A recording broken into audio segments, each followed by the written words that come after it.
In 2025, migration figures into the UK became the centre of a heated debate following the release of a controversial report in March. The report claimed that between 800,000 and 1.2 million people had entered the country illegally, a number vastly higher than official government statistics.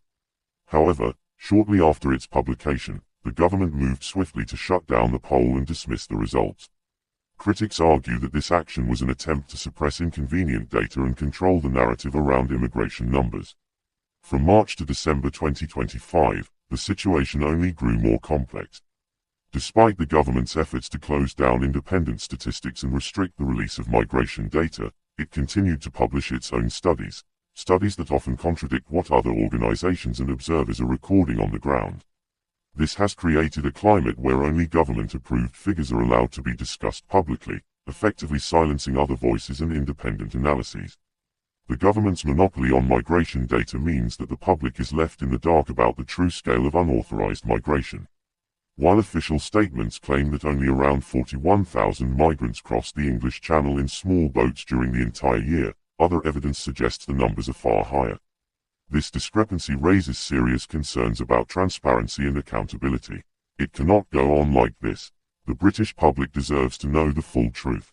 To put it in perspective, during World War II, the Normandy invasion involved approximately 100,000 troops landing in a single day. In contrast, the number of migrants entering the UK over the past year, January to December 2025, has reportedly exceeded that figure. Yet, the government insists on downplaying these numbers, hiding behind selective statistics and shutting down independent research. This is not just a matter of numbers, it is a matter of national importance.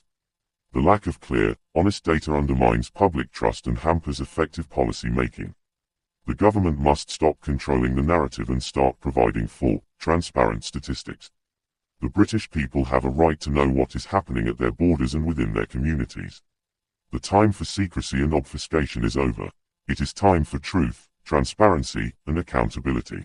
It is truly shameful that many individuals choose to ignore the issue until something terrible happens to their own family members, partners, or children. The reality is that if people took action earlier, standing together with the wider community, many of these problems could be prevented before they escalate into personal tragedies.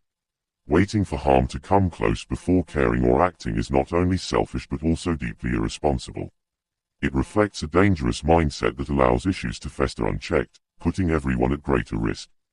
The time to act is now, not after disaster has struck your own doorstep. If more people showed concern and took collective action from the start, the need for crisis responses would diminish. It's a matter of shame and accountability that so many only wake up to the problem when it affects them personally, rather than standing up for the common good before it's too late.